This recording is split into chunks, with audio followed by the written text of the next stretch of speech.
හිතවතුනි ඔයාට විශ්වාස කරන්න පුළුවන්ද මේ මොහොතේම අපේ සෞරග්‍රහ මණ්ඩලයේ ගැඹුරු කෙළවරක ඉඳන් අද්භූත වල්ගා තරුවක් පෘථිවියට ආසන්නව ගමන් කරනවා කියලා. මේක C/2025 V1 වොරිසෝ කියලා තමයි හඳුන්වන්නේ. කිලෝමීටර් මිලියන 103ක් විතර දුරින් පෘථිවිය පසු කරගෙන යන මේ අමුත්තා කවුද? මේක ඇත්තටම අන්තර් තාරකා වල්ගා තරුවක්. මේක කොහෙන්ද ආවේ? ඒ විතරක් නෙමෙයි 3i ඇට්ලස් වලට C/2025 V1 බොරිසෝව් අතර සමානකම් මොනවද? 3i ඇට්ලස් එකට පස්සේ පිටසක්වල ජීවින් අපි ගැන ඔත්තු බලන්න ආපු වල්ගා තරුවක් වේශින් ආපු තවත් පිටසක්වල යානයක්ද මේක?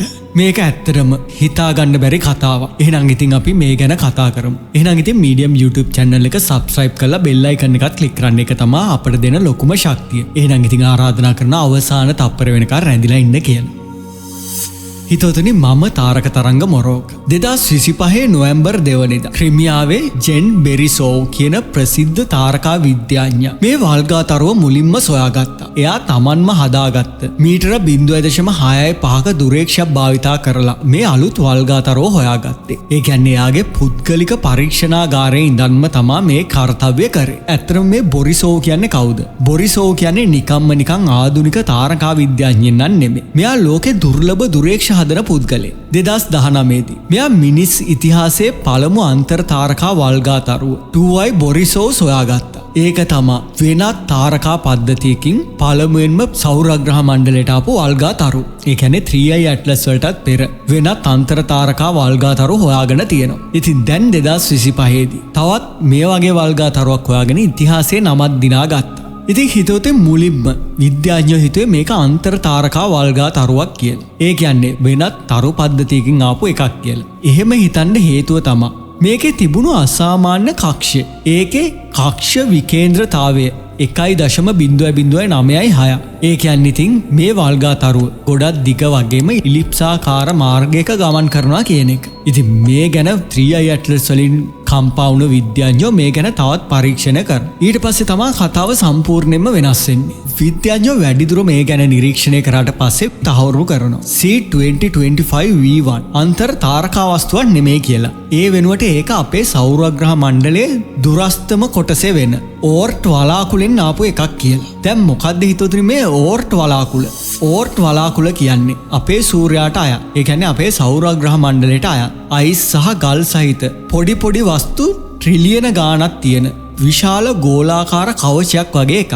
ඉතින් ඒක සූර්යාගෙන් තාරකා ඒකක AU 2000 ඉඳන් ලක්ෂ 2ක් දක්වා දුරක් පුරා විහිදෙනවා. එක AU එකක් කියන්නේ හිතවතුනි පෘථිවියයි සූර්යයයි අතර දුර වගේ. ඒ කියන්නේ කිලෝමීටර මිලියන 150ක් වගේ දුරක් තමා එක AU එකක් කියන්නේ. මේක හිතලා බලන්නකෝ. ඕට්ස් වලාකුලේ පිටත කෙළවර තියෙන සූර්යාට ළඟම තාරකාව තමා ප්‍රොක්සිමා සෙන්ටෝරි ගමනේ භාගයක් දුරින් නෙප්චූන් ග්‍රහලෝකයේ සූර්යාගෙන් AU 30ක් විතර ඈතින් තියෙන ඕර්ට් වලාකුල ඒකට වඩා 10 ගුණයක් ඈතින් තමා පිහිටලා තියෙන්නේ. ඉතින් විද්‍යාඥයෝ විශ්වාස කරන්නේ ඕර්ට්ස් වලාකුලේ වස්තු මුලින් සූර්යාට ගොඩක් ළඟින් යුරේනස් සහ නෙප්චූන් ග්‍රහලෝකවට හැදුනේ ඒවා කියලා. අවුරුදු බිලියන 4.6කට විතර කලින් සෞරග්‍රහ මණ්ඩලය හැදෙමින් තිබුණු කාලයන්නේ. ඒ වෙලාවේ බ්‍රහස්පති, සෙනසුරු, යුරේනස් සහ නෙප්චූන් වගේ විශාල ග්‍රහලෝක Tamanගේ ගුරුත්වාකර්ෂණය පාවිච්චි කළා. ප්ලැනටෙසිමෝල්ස් කියන සංසිද්ධියෙන් කුඩා අයිස් සහ ගල් කැබලි පිටත අභ්‍යවකාශයට විසි කරා. ඉතින් C/2025 V1 වල්ගා තරුව දිගු කාලීන වල්ගා තරු ගණයට වැටෙනවා. මොකද මේවට සූර්යා වටා එක වටයක් යන්න අවුරුදු 100 ගණනක්, දහස් ගණනක්, නැත්නම් මිලියන ගණනක් පවා ගත වෙන්න පුළුවන්. හිතවතුනි මේ වල්ගා තරුවේ කක්ෂය ඇත්තටම විශේෂයි. කක්ෂ විකේන්ද්‍රතාවය 1.0.9.6. ඒ කියන්නේ ඒක මූලිකව හයිපර්බොලික් කක්ෂයක ගමන් කරනවා. කක්ෂයේ ඇලවීම අංශක 112.7. ඒකේ කක්ෂය ග්‍රහලෝකවල සාමාන්‍ය තලයට හරියටම ලම්බකව වගේ තියෙන. පර්යායනය සූර්යාට ආසන්නම ස්ථානය. 2025 නොවැම්බර් 16 සූර්යාගෙන් AU 0.46ක් විතර දුරින් සිටියා. පෘථිවියට ආසන්නම ප්‍රවේශය 2025 නොවැම්බර් 11 වෙනිදා මේ වල්ගා තරුව පෘථිවිය ළඟම ස්ථානයකට ආවා. ඒ කිලෝමීටර මිලියන 103ක් AU ගණනය කිරීමෙන් 0.6 විතර දුරින්. මේක සම්පූර්ණයෙන්ම ආරක්ෂිත දුරක්. හිතවතුනි ඉතින් කනගාටුවකට තියෙන්නේ. මේක පියවියසට බලන්න බෑ. වල්ගා තරුවේ දීප්තිය 12.3 ඉඳන් 13.8ක් විතර වෙනවා. ඒ කියන්නේ ඒක හරිම අඳුරුයි. ඒ වල්ගා තරුව නිරීක්ෂණය කරන්න නම් වාට අඩුම තරමේ මධ්‍යම ප්‍රමාණයේ දුරේක්ෂයක් මීටර 0.2 ප්ලස් දුරේක්ෂයක් වගේම අඳුරු අහසක් තියෙන්න ඕනේ. ඒ විතර නෙමෙයි හිරු උදාවීමට කලින් තමයි ඔය කන්‍යා තාරකා මණ්ඩලයේ දෙස බලන්නත් ඕනේ. වල්ගා තරුවේ සංයුතේ ඊගාට අපි කතා කරන්න ඕනේ. විද්‍යාඥයන් තාමත් C2025 V1 ගැන අධ්‍යයනය කරනවා. ඒ කියන්නේ හරි විස්තරයක් තාම දන්නේ නැහැ මේක.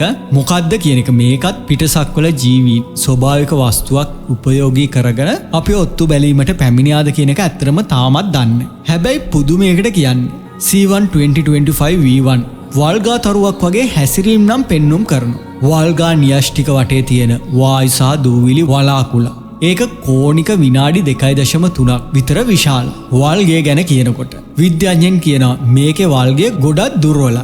එහෙමත් නැත්නම් නෑ වගේ සංකල්පයක්. සමහර විට ඒක සූර්යාගෙන් ගොඩක් ඈතින් තියෙන නිසා වෙන්න පුළුවන්. දැන් තමයි වැදගත්ම කොටස 3i ඇට්ලස් වලත් එක්ක තියෙන මේ වල්ගා තරුවේ වෙනස මොකද්ද?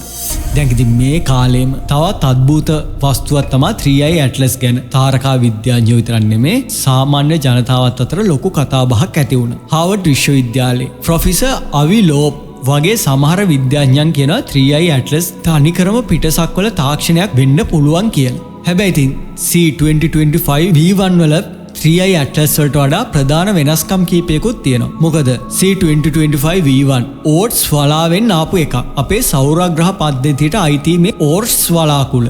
මේක සාමාන්‍ය වල්ගා තරුවක් වගේත් හැසිරෙනවා. ඒ කියන්නේ ගුරුත්වාකර්ෂණ බලවේග වලට ටිකක් අනුකූලයි. සාමාන්‍ය කොමා සහ වලිගයක් තියෙනවා. එතකොට 3i ඇට්ලස් වල්ගා තරුව වෙනත් තරු පද්ධතියකින් තමයි ආවේ. ඒකේ වල්ගයක් නෑ. සාමාන්‍ය වේගයක් පෙන්වනවා. ඒ කියන්නේ ගුරුත්වාකර්ෂණයෙන් තොර ත්වරණයක්. හැබැයි හිතුවනේ සාමාන්‍ය වල්ගා තරුව භෞතික විද්‍යාවට ගැලපෙන්නේ නෑ. ඉතින් C2025 V1 ඇත්තටම අපේ විද්‍යාඥයන්ට වැදගත් වෙන්නේ මොකද? C2025 V1 විද්‍යාඥයන්ට පාලන පරීක්ෂණයක් වගේ වැඩ කරනවා. ඒ කියන්නේ සාමාන්‍ය වල්ගා තරුවක් වගේ හැසිරෙන වස්තුවක්. මේකෙන් පෙන්වනවා 3i ඇට්ලස් වගේ වස්තුන් තවත් කොච්චර අසාමාන්‍යද කියලා. මේකෙන් අපිට ඉගෙන ගන්න ගොඩක් දේවලුත් තියෙනවා. C2025 V1 අධ්‍යයනය කිරීමෙන් මේ දේවල් තමයි අපිට ඉගෙන ගන්න පුළුවන්. සෞරග්‍රහ මණ්ඩලයේ ඉතිහාසය. අවුරුදු බිලියන 4.6කට කලින් සෞරග්‍රහ මණ්ඩලය හැදුනේ කොහොමද කියන එක. ග්‍රහලෝක හැදුන හැටි. මුල් කාලීන සංයුති. දෙවනි කතාව විදිහට අපිට ඉගෙන ගන්න පුළුවන් වල්ගා තරු භෞතික විද්‍යාව. අයිස් ගොඩලි හැදෙන හැටි. සූර්යාට ලං වුණාම වල්ගා තරු හැසිරෙන හැටි. අභ්‍යවකාශ කාලගුණයත් වල්ගා තරුත් අතර ඇති සම්බන්ධතාව. තුන්වෙනි එක අධ්‍යයනය කරන්න පුළුවන් ජීවයේ සංරචක. සමහර විද්‍යාඥයන් විශ්වාස කරනවා වල්ගා තරු පෘථිවියට ජලය සහ කාබනික අණු ගෙනාවා කියලා. මේ ඕර්ට් වලාකුලේ වස්තු අධ්‍යයනය කිරීමෙන් ජීවිතයේ මූලික අංග ගැන තොරතුරු ලබා ගන්න පුළුවන්. හතරවෙනිවට අධ්‍යයනය කරන්න පුළුවන් ග්‍රහලෝක ආරක්ෂාව.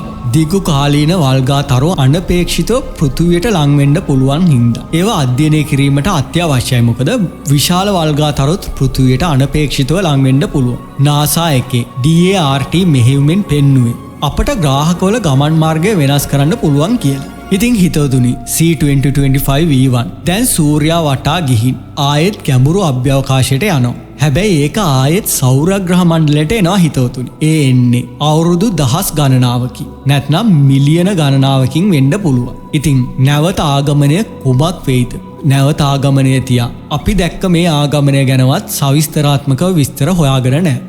ඉතින් මේ වල්ගා තරුව අපට මතක් කරලා දෙනවා. අපේ විශ්වය කොච්චර විශාලද, පුදුමාකාරද, කොච්චර අභිරහස් සැඟවෙලා තියෙනවද. හැම වල්ගා තරුවක්ම අන්තර තාරකා උනත් නැතත් අපේ ජීවිතය ඇති වුණේ කොහොමද? අවකාශ ක්‍රියා කරන්නේ කොහොමද? සහ ඉතිහාසයේ අපේ තැන කොතැනද කියන එක අලුතින් අපට හෝඩුවාවක් දෙනවා. ඉතින් හිතවතුනි ඇත්තටම ඔයා හැමදාම අහස දිහා බලනවනම් ඔයා දන්නේ නෑනේ විශ්වය ඈත කෙළවරේ ඉඳන් ආපු වස්තු අපි අවට ගමන් කරනවා. සමහර ඒවා ට්‍රිලියන ගාණක් දුරින් නැවි. අපේ සෞරග්‍රහ මණ්ඩලේ අපේ මානවයන්ගේ ඉතිහාස රහස් ඒවැන් තාමත් සංගෝගෙන ඉන්නවා. ඉතින් සාමාන්‍ය ජනතාව වන අපට ඔය ගැන හාංකාවිසියක්වත් තේරෙන් නැති වුණාට.